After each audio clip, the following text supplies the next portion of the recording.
नृपी वचन प्रिय नहीं प्रिय प्राणा, करूँ तात पृथु वचन पवाना।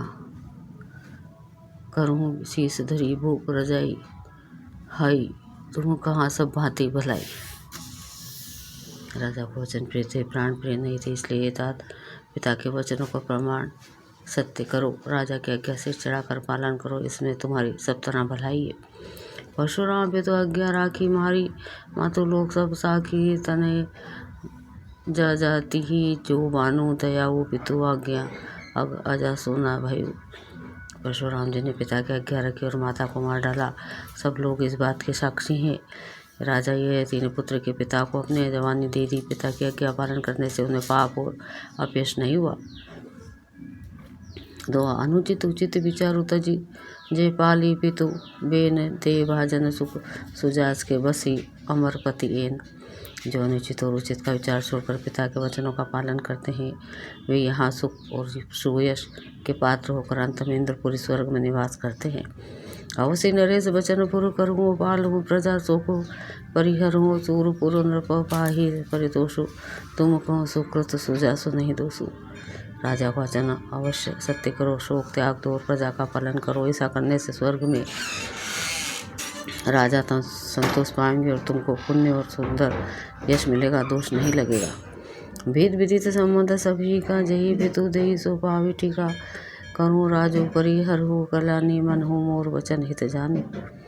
यह वेद में प्रसिद्ध है और माता और स्मृति पुराण आदि सभी शास्त्रों के द्वारा सम्मत है कि पिता जिसको दे वही राजतिलक पाता है। इसलिए तुम राज्य करो और प्रेमी का त्याग कर दो, मेरे वचन को हित समझकर मानो।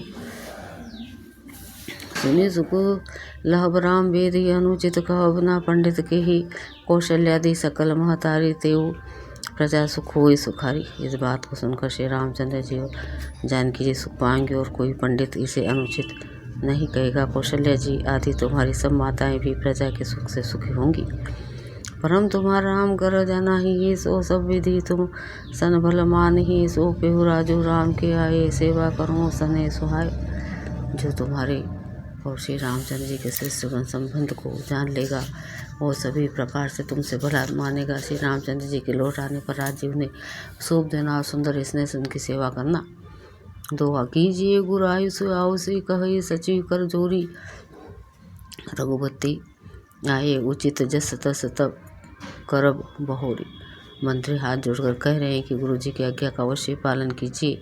श्री रघुनाथ जी के लौट आने पर जैसा उचित हो तब फिर वैसा ही कीजिएगा।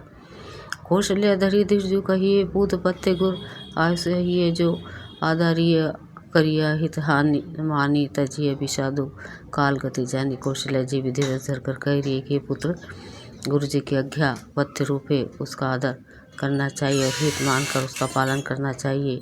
काल की गति को जानकर विषाद का त्याग कर देना चाहिए।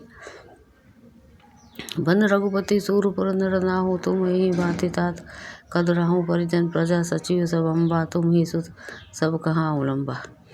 श्री रघुनाथ जी वन में है, महाराज स्वर्ग का राज्य करने चले गए और हे तात तुम इस प्रकार कतार हो रहे हो। हे पुत्र कुटुंब प्रजा मंत्री और सब माताओं के सबके एक तुम ही सहारे हो।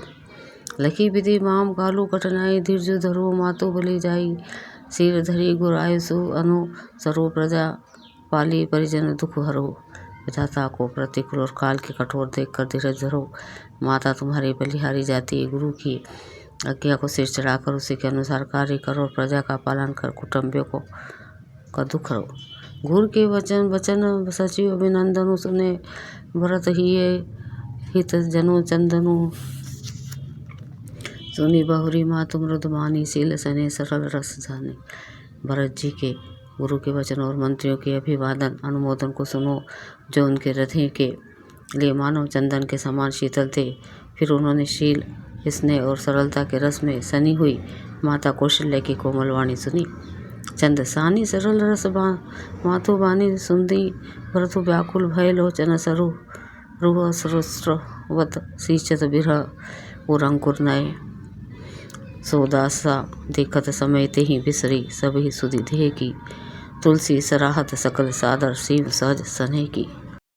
सरलता के रस में सनी हुई माता की वाणी सुनकर भरत जी व्याकुल हो गए। उनके नेत्र कमल जलांसु बहकर हृदय के विरही रूप नवीन अंकुर को सींचने लगे।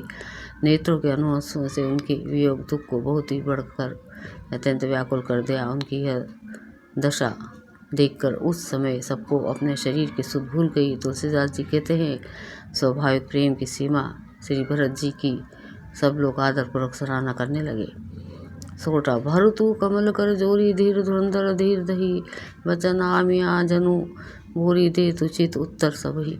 देरी की धूरी की धारण करने वाले भरत जी धीरज धर कर कमल के समान हाथों को जोड़कर वचनों को मानो अमृत में डुबोकर सबको उचित उत्तर देने लगे।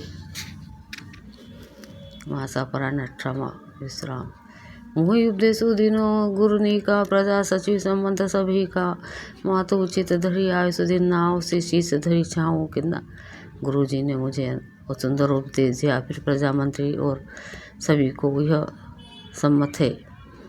माता ने भी उचित समझकर आज्ञा दी है और मैं भी अवश्य उसको सिर चढ़ाकर वैसा ही करना चाहता हूँ।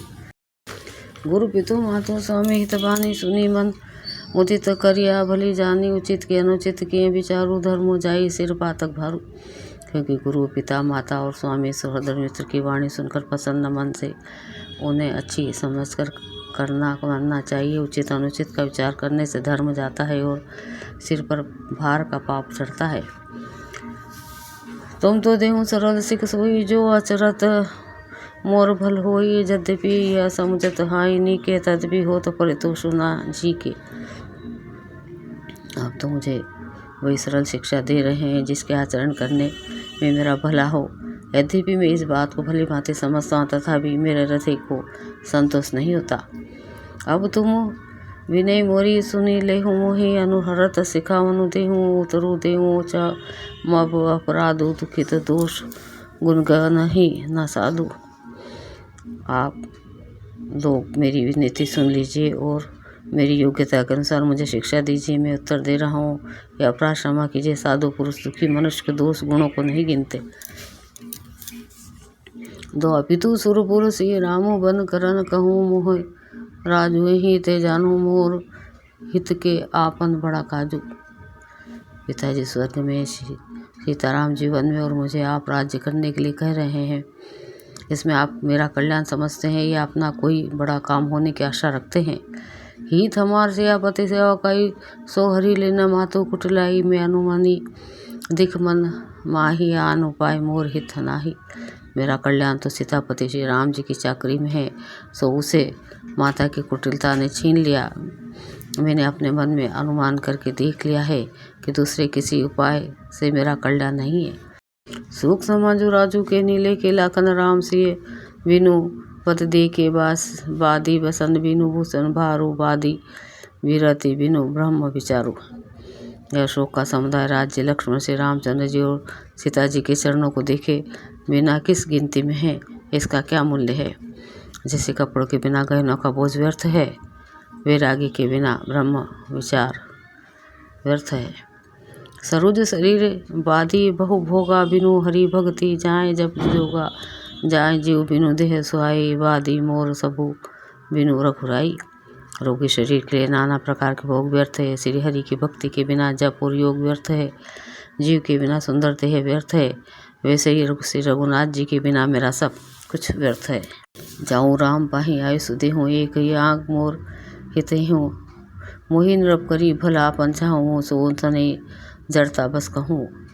मुझे आज्ञा दीजिए, मैं श्री राम जी के पास जाऊँ। एक आँख निश्चय पूर्वक मेरा हित इसी में है और मुझे राजा बनकर आप अपना भला चाहते हैं, यह भी आप स्नेह की जड़ता मोह के वश होकर ही कह रहे हैं। तो अकेक ईश्वा कुटिल मति राम विमुख गत लाज तुम हो चाहत सुकुम हो बस मोहि से अधम के राज। केकई के पुत्र कुटिल बुद्धि रविमुख और निर्लज मुझसे अधम के राज्य से आप मोह के वश होकर ही सुख चाहते हैं। कहूँ साचू सब सुनी पति आहूँ चाहिया धर्मशील नर नाहूँ मोहि राजू हटी देव आहू जब ही रसल जाए ही तब ही। मैं सत्य कहता हूँ, आप सब सुनकर विश्वास करें। धर्मशील को ही राजा होना चाहिए। आप मुझे हट करके जो ही राज्य देंगे तो ही पृथ्वी पाताल में धंस जाएगी। मुहि समान का पाप निवासु जही लागे से राम वनवासु राम राय राम कहूँ कानून दिना बिछुरत गमनु अमरपुर किन्ना। मेरे समान पापों का घर कौन होगा जिसके कारण सीता जी श्री राम जी का वनवास हुआ, राजा ने श्री राम जी को वन दिया और उनके बिछुड़ते स्वयं स्वर्ग को गमन किया।